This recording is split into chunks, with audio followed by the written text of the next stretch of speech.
The smell came before anything else.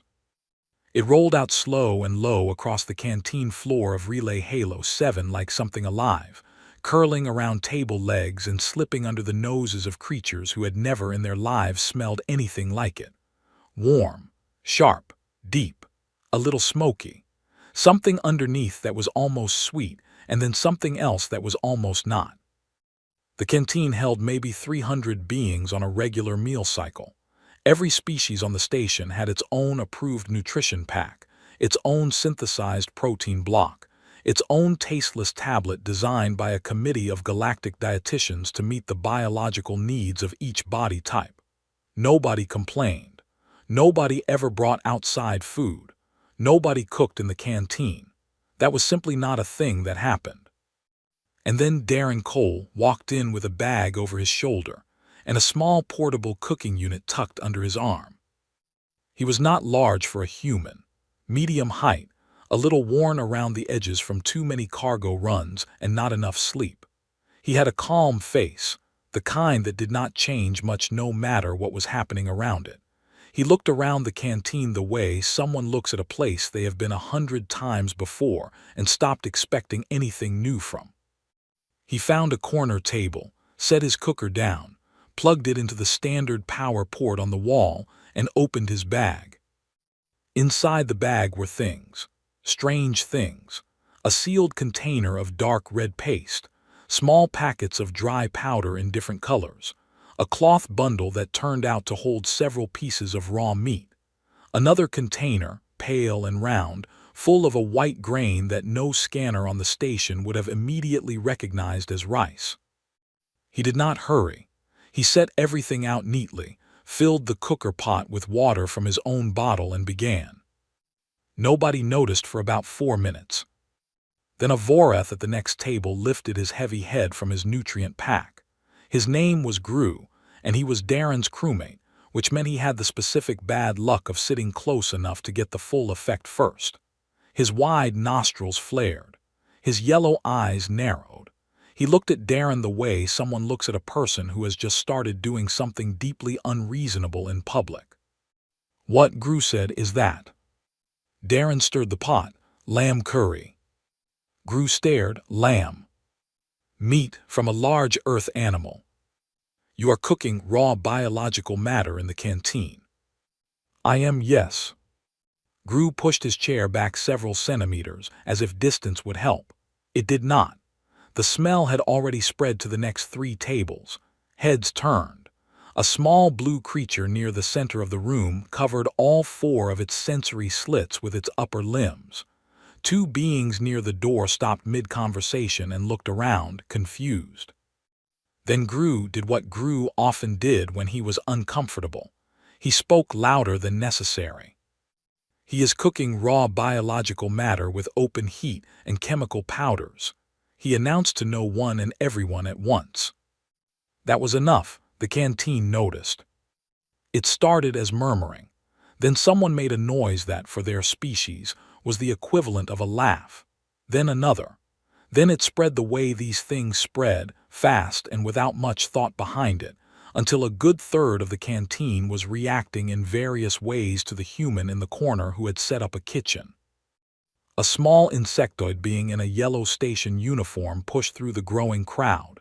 This was Scylla. She was the station food inspector, a fact she took very seriously.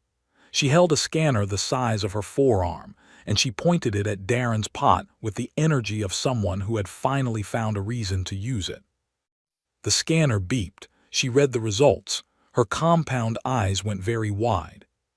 "This substance," she announced, loud and official, "is an unclassified volatile compound mixture. It contains thermally destabilized organic matter, multiple unregistered aromatic agents, and at least 1 compound I cannot identify." She looked up at the canteen. "This is not approved food." More laughter. Someone called out something in a language Darren did not speak, but he could tell by the tone what kind of comment it was. He did not say anything. He added his spices to the pot, one by one, each one measured by memory rather than by tool. Red powder, brown powder, something dark and whole that he ground himself with a small stone block.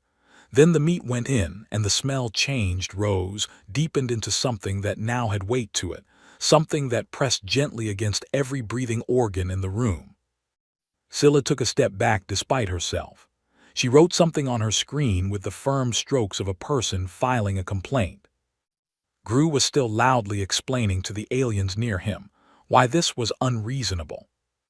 Darren put the lid on the pot, turned the heat to low, and waited. 20 minutes later, he served himself. Rice in the bowl first, then the curry on top, dark and thick. He set the tray on the table. He pressed his hands together for a moment, an old habit, then picked up his spoon. The canteen was still laughing. He ate. He ate slowly, the way a person eats when they are actually tasting the food, not just refueling. He did not look at the crowd. He did not look at Scylla, who was still writing her complaint. He did not look at Gru, who had gone quiet. At the far end of the canteen, at a table near the back wall, an old amphibian with pale gray skin and slow, careful eyes had not laughed once. He had simply watched. He watched Darren eat the way old beings sometimes watch young ones do things they do not understand yet, with patience and with interest. His name was Oran. He had traveled to more star systems than most people in the room had heard of. He had eaten synthesized nutrition for 60 years. He watched the human eat. He did not move, but his long tongue just once flicked briefly out past his lips and back. Then it was still again. Scylla finished her complaint and walked over to Darren's table with the energy of someone who had right on their side. She placed her scanner flat on the table in front of him and turned the screen so he could read it. The readout was long. She had been thorough. "I have logged a formal nutrition concern," she said. "What you are consuming contains capsaicin, which is a chemical compound that triggers pain receptors in the nervous system. It also contains allicin, a sulfuric compound. There is carbonized animal fat present, which means you deliberately burn the outside of the meat. And that container beside you holds fermented grain water." She paused for effect. "You are drinking fermented grain water with your meal." Gru, who had come closer without meaning to, looked at the scanner readout. "That is beer," he said slowly. "You are eating pain chemicals and drinking fermentation water." "I am," Darren said between spoonfuls. The tables nearby had been listening. Someone translated for someone else. There was a fresh wave of noise, not all of it laughter now. Some of it was genuine alarm. "How long have humans been eating this way?" Scylla asked. Her tone had the flat quality of a being who was not sure the answer was going to be reasonable. Darren thought about it for a moment. "About 10,000 years, give or take." Scylla stared at him. 10,000 years. "Roughly. And you have survived." "More than survived. This is what we call comfort food." He took another spoonful. "This specifically is something my grandmother used to make. I have been eating it since I was 4 years old." Silence. Not from Scylla. Scylla was writing again. But the tables around them had gone quiet for a beat, the way a crowd goes quiet when something lands that it did not expect. Then someone snorted. Then the noise came back, louder than before. Gru made a long, low sound that was the Voreth version of disbelief. Someone 3 tables over called out to their companion and pointed at Darren. The companion looked, and they both made sounds. The human was 4 years old and eating pain chemicals. The human called this comfort. Scylla leaned forward slightly. "I must ask, have you ever tried approved galactic nutrition? Standard protein slabs, nutrient tablets?" "Yes," Darren said. "On a supply run 2 years ago. We ran out of my food before we got to port." "And?" He looked at her. "I would rather eat nothing." Scylla pulled back. She wrote this down. She wrote it down with the specific energy of someone who believed it was the most alarming thing they had ever been told. Gru crossed his large arms. "I have eaten standard rations for 12 years, he said, to no one in particular. They are fine." Nobody responded to this. Darren had eaten about half his bowl. The curry had cooled to the right temperature, the one where all the layers of it could be properly tasted. He lifted another spoonful and ate it slowly. Then he set down the spoon and exhaled through his nose, long and satisfied, the way a person exhales when something is exactly right. The canteen heard it. It was a very small sound, but it was the sound of someone who was genuinely, completely content, and it carried in the quiet that had followed Scylla's last question. The smell had not faded. If anything, now that the pot had been sitting, it had settled into the room. It was in the walls now, almost. It had taken up residence. Several beings who had already gone back to their nutrition packs found themselves not eating them. They were just sitting, holding them, not eating them. Oran had not gone back to anything. He had moved, not much, one table closer to Darren. He had done it while the crowd was reacting to Scylla's speech and nobody had noticed. He was watching the spoon. Not Darren, the spoon. The way it went into the bowl and came up dark and heavy and went to Darren's mouth. He watched it the way a being watches something that does not make sense yet, but feels like it should. His tongue came out again, just a flicker, then back. He was very still. At the table Gru had returned to, Gru stared at his standard ration pack. He turned it over once. He turned it back. He opened it and ate a piece of it. It tasted the way it always tasted, which was to say it tasted like nothing but a safe and acceptable nothing. He looked over at Darren's bowl. Then he looked at the ceiling. The ceiling was not interesting, but he looked at it anyway. The meal period was winding down. The canteen was supposed to clear out. Most stations like Halo 7 ran tight schedules.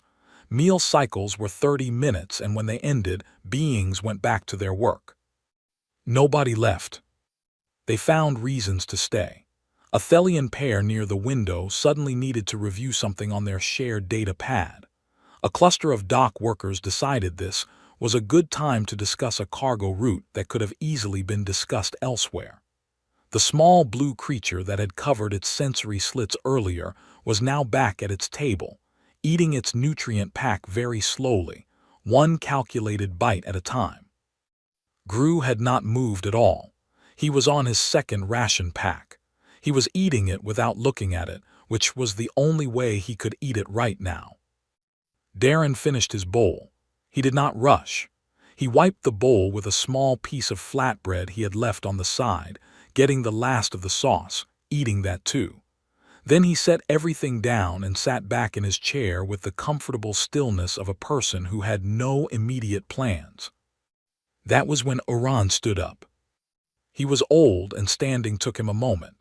He was taller than he looked sitting down, long-limbed, his gray skin catching the canteen light in a way that made him look carved. He moved across the room without any speed, without any urgency, and stopped in front of Darren's table. He sat down without asking. Darren looked at him, said nothing, and waited. Oran was quiet for a moment. He looked at the empty bowl. He looked at the pot, which still had a little left in it, enough for one more small serving. He folded his long hands on the table and looked at Darren. "I have traveled to 43 star systems," he said. His voice was low and unhurried. "I have been on ships, stations, colonies, outposts. I have consumed synthesized nutrition for 61 years. He paused. "Does it always smell like that?" "Like what?" Darren asked. Oran thought about the right word. Like something was made somewhere, not produced, not synthesized. He paused again. Like something was made by a person who meant to make it. The canteen had gone very quiet. Nobody was pretending to do anything else now. Darren looked at the old trader. "Yes," he said, "it always smells like that. That is sort of the point." Oran was quiet again. Then he said, "I would like to try a small amount, if that is acceptable." Every head in the canteen turned. This was the moment. Everyone had known, without admitting it, that this was the direction things were going. They had stayed for exactly this reason. But knowing something is coming and watching it happen are two different things, and the room held its breath in a way that was almost visible. Darren picked up his bowl, cleaned it with a cloth, and served Iran a small spoonful of curry over a small amount of rice. Nothing dramatic, nothing ceremonial. He set the bowl in front of Iran and put a clean spoon beside it. Iran looked at the bowl. He looked at it the way someone looks at a door they are not sure what is on the other side of. Then he picked up the spoon, collected a careful amount and lifted it. He put it in his mouth. He closed his mouth. He sat there. The canteen counted later. It was 11 seconds. 11 full seconds of Iran sitting at the table with his hands flat and his eyes straight ahead and not one sound coming out of him. Then he set the spoon down very gently. He looked at the table. He looked at Darren. He said quietly, "The way someone says something they have thought about carefully and decided is true. I have been eating incorrectly for 61 years." Half the canteen burst out with noise. The other half did not. The other half was looking at Darren differently than they had been an hour ago, not laughing, just looking. Scylla made a sound that was technically a laugh, but had something uncertain buried in it. Gru looked up from his ration pack. He looked at Iran. He looked at the empty pot on Darren's table. He looked at the ceiling again, and this time he kept looking at it, his jaw working slightly, as if he was chewing on something even though his ration pack was finished. He was not thinking about the ceiling. Word traveled fast on Halo 7. It always did. The station had 17 decks, 4 cargo bays, 2 docking rings, and a population that had nothing better to do between shifts than talk. By the time Darren came back from his ship with a second bag of supplies, the canteen was full again. Not the same people. Different people. The dock crew from Level 4, a group of navigators on a rest cycle, 3 beings he had never seen before who had apparently come down 2 full decks just to look. Gru was still at his table. He had not gone back to work. Nobody had officially told him he could stay, but nobody had told him to leave either, so he stayed. Darren set everything up again.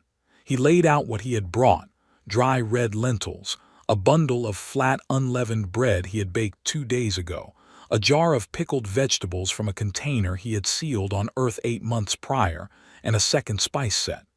He filled the pot, turned on the heat, and started over. Scylla appeared at his elbow within 90 seconds. "You cannot serve food in the general canteen," she said. "I am not serving food," Darren said, adding the lentils.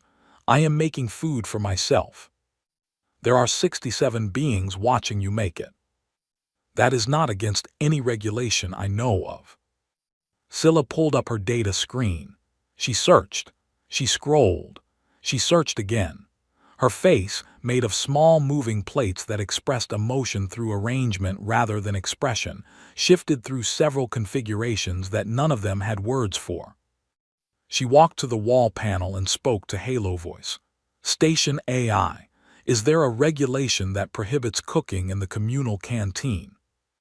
Halo Voice, which was calm and precise about most things, answered without a pause. "No regulation prohibits the preparation of thermally processed biological matter by a species for whom such matter constitutes native dietary practice, provided all materials are personally owned and no station equipment is used." Scylla looked at the power port in the wall. "He is using the station power port," she said. "Standard port access is available to all registered crew," Halo Voice said. "Crew member Cole is registered." Scylla looked at the port. She looked at Darren. She looked at the 67 beings watching her not win this conversation. She turned and walked to the far side of the canteen. The lentils began to smell. It was a slower smell than the curry. It built in layers, something earthy and warm at first. Then the spice came through, then something deeper from the pickled vegetables nearby that was sharp and bright, and made at least 4 beings visibly lean forward without meaning to. A line formed, quietly, not announced. Just beings drifted to one side of Darren's table in a way that eventually became a line. One Thelian, two dock workers, a very tall being whose species Darren did not know. Gru walked past the line. He went to get water. He walked back and went past the line again. He found something to adjust on his equipment belt. He walked past again.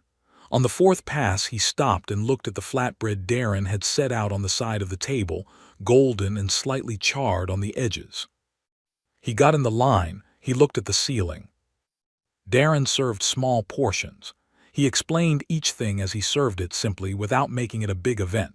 This is lentils, grown in soil, slow cooked with heat and spice.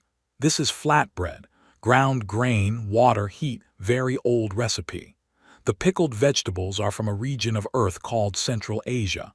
They have been sitting in salt and vinegar for 4 months, and that is what makes them taste like that. The aliens asked questions, real questions, not mocking ones. Why do you add pain to the food? Someone near the front asked, looking at the red spice. We do not think of it as pain, Darren said. We think of it as flavor. The heat of the spice makes the rest of the food taste stronger. It wakes your mouth up before the other things arrive. You eat things that smell of decay. A navigator looked at the pickled jar. Fermentation is not decay, Darren said. They look the same, but they are going in opposite directions. Fermented food is controlled change. The sourness means it worked. Why burn the outside of the bread? Darren picked up a piece of flatbread and turned it so the char marks showed. Because the burned part tastes different from the soft part. You get 2 textures, 2 flavors in one bite. It makes eating it more interesting. There was a pause after that. Beings looked at their pieces of flatbread. Some of them had been holding the pieces carefully, avoiding the charred edges. Several of them slowly tried the charred edge. One small alien near the back made a sound. A soft, sustained sound, low and gentle, from somewhere deep in its chest. A few of its species companions turned and looked at it, and their expressions changed. Darren was told afterward by a translator being standing nearby that this was a sound that species made when they found a place that felt safe to rest. They made it very rarely. Darren did not make a big deal of it. He just handed the small alien another piece of flatbread. At the far end of the canteen, Scylla stood with her back straight and her scanner in her hand and her eyes fixed on something across the room that was not the line, and was not Darren, and was definitely not the flatbread. She was at the end of the canteen, which happened to be the same end of the canteen where the line ended. She was not in the line. She was simply standing there for her own reasons. Most of the canteen had cleared by the station's late-night cycle. The light had shifted to the dim blue that Halo 7 used to signal rest period. The sounds from the corridors outside had gone low and scattered. Darren wiped down his cooker and began putting things back in their containers. The lentil pot was empty. The flatbread was gone. The pickled vegetables, which many beings had approached with suspicion and almost all had ended up taking, were down to the last few pieces. Oran was still there. He had been there for hours. He sat at the table with his long hands folded, doing nothing, which appeared to be something he was very comfortable doing. Gru had gone back to the ship, but only after eating 3 pieces of flatbread, pointing at each one before eating it and saying nothing, as if establishing that he was making an informed decision and not just eating because it smelled too good to ignore. Which it had. He had gone back anyway. Darren had 1 small piece of flatbread left and a spoonful of lentils that had stuck to the bottom of the pot in a way that, on Earth, would have made someone very happy to scrape up. He set them on a small side plate and covered them. Then Scylla came back. She crossed the canteen at a measured pace. Her steps were even and her posture was correct, and her scanner was in her hand, and she stopped at Darren's table and looked at him. I need to sample the dish, she said. For my report, I cannot file a complete assessment of a food substance I have not personally evaluated. That would be incomplete documentation. I am here for documentation purposes." Darren looked at her. He did not smile. He did not make a single remark. He picked up the plate, the last flatbread and the last of the lentils, and he set it in front of the empty chair across from him. Scylla sat down. She arranged her scanner beside the plate and opened a new entry on her data log. She annotated it, "Direct Sample Assessment, required for completion of Report 7714F. Then she picked up the spoon. She took one small, very precise bite. She chewed it exactly 3 times and then she stopped. Everything in her face plates went still. She took another bite, this one less precise, then another. Then she put the flatbread down, picked it back up and finished all of it. Then she finished the lentils. Then she set the spoon down and straightened in her chair and was quiet for a moment. Then she picked up her scanner. "I am amending Report 7714F, she said clearly to the log, not to Darren. "The unclassified volatile compound mixture previously flagged presents no public hazard to registered species on Relay Halo 7. Further study is recommended. Assessment is ongoing." She closed the log. She stood up. She picked up her scanner. She left without looking at Darren once. Gru, who had apparently come back from the ship without announcing it and had been standing near the corridor entrance for an unknown amount of time, watched her go. Then he looked at Darren. Darren shrugged. Gru moved to the table. He sat down in the chair Scylla had just left. He was quiet for a moment. "What was that dish called?" he said. "The lentils." Darren told him the name. Gru repeated it back slowly, getting the sounds in the right order, working through it like he was storing it somewhere specific. He nodded once when he had it. Oran, from his table across the room, had watched all of it. He waited until Gru was done. Then he leaned forward slightly. "Do humans teach others how to cook?" he asked. "Yes," Darren said. "That is basically how all of our food survived long enough for us to keep eating it. People teach each other." "Would you teach someone who was not human?" Darren looked at the old trader, if they wanted to learn. Oran was quiet for a moment. "I will be here in 3 months, he said. "I have nowhere else to be." Darren looked around the empty canteen. At the clean-wiped tables, the pot that needed one more rinse, the chair Scylla had sat in and straightened neatly before she left. He nodded. "I will bring more," he said. 3 months passed the way they do on cargo routes, slowly in the middle and quickly at both ends. Darren's run took him through 4 systems. He did 2 pickups, 1 drop-off, 1 unexpected engine repair on a station outside the Cathara belt, and 1 customs delay that lasted 9 days and gave him too much time to think about what spices he was running low on. He restocked at a human port before the final leg. He packed carefully, more than usual. When Relay Halo 7 appeared on the long-range display, Gru was in the co-pilot seat going through docking procedures.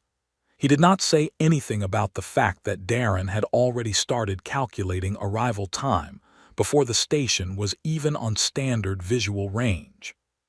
He did not say anything, but he noticed. The docking was routine. Cargo sign-off, station log entry, berth confirmation. Darren handled it the way he handled all of it, steadily, without any hurry that showed. Then he picked up the 2 bags from behind his seat, the big one and the extra one he had added at the last port, and he went to the canteen. He stopped in the doorway. The canteen looked different. Along the far wall, where there had been a row of standard nutrition dispensers, there was now a section cleared. A long counter, clean and empty. Above it, a sign had been placed in 7 different languages, all written in slightly different hands as if different people had each added their own language one by one. The sign said, "Human Culinary Exchange Hour." Darren stood there for a moment. Halo voice came through the ceiling speaker, quiet and neutral. The designation was added by station administration 6 weeks after your last visit. 41 crew members submitted a joint request. Administration approved it after a review period of 3 days. 41, Darren said. 43, including the 2 who submitted late. He walked in. Oran was at the same table he always sat at, as if the last 3 months had been a brief pause between 2 moments in the same day. Beside him sat 4 beings Darren had never seen before. All of them looked at him when he walked in. Oran had clearly been talking. Gru was at a table slightly apart from the others. He had a portable cooking unit in front of him. It was the same model as Darren's, slightly scuffed. He had, at some point in the last 3 months, acquired one. He looked up when Darren came in and immediately said, "The flatbread came out wrong 6 times. The inside was correct, but the outside did not char. Tell me what I did wrong." "How hot was your surface?" Gru told him. "Too low. It needs to be hot before the bread touches it, not warm, hot." Gru looked at the cooking unit. He looked as if 6 failed attempts suddenly made complete sense, and this information was both useful and annoying. Scylla was at the desk near the wall, not her main inspection station, a side desk. She had set it up here, and her scanner was closed on the surface, not running, and she had a clean plate in front of her, and she was reading a report, and she did not look up when Darren came in. She had positioned the desk to have a direct line of sight to the long counter under the sign. Darren set his bags down. He unpacked slowly. More lentils. A different curry paste, darker, slower burning than the first one. Flatbread dough already prepared. Something wrapped in cloth that turned out to be a rice dish cooked with whole spices and caramelized onion, the kind that took 4 hours and made the whole ship smell like home for a day afterward. He set it all out. The canteen was already filling. He did not understand at first. Then he did. The smell had started the moment he opened the first container. It had moved through the canteen, out through the vents, into the corridors. Beings stopped in the hallway outside. A few came in looking like they were not entirely sure why they had turned and walked this direction. Darren began to cook. Behind him he heard the sound of the canteen filling. Chairs. Voices low. The specific kind of quiet crowd noise that is not silence but is close to it. The kind that happens when people are waiting for something and they know it is coming. Oran said something to the 4 beings beside him, too quiet to carry. All 4 of them leaned forward slightly at the same moment. Gru turned on his cooking unit and set it to the right temperature this time. Scylla picked up her scanner and opened a new log entry. She titled it. She looked at what she had titled it, and then she deleted the title and left the entry unnamed. The smell rose and spread, and the canteen filled, and Darren stood at the counter and cooked. The same way he always cooked, without hurry, without ceremony, without any drama at all. 3 months ago, the entire canteen of Relay Halo 7 had looked at this same human and laughed at what he was making. They had called it strange, dangerous, reckless, unclassified.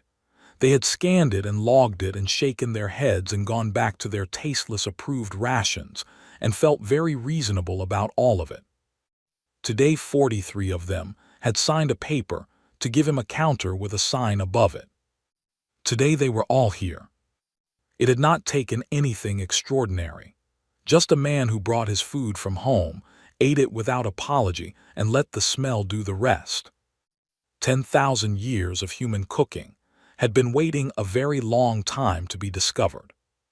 It turned out the galaxy was hungry.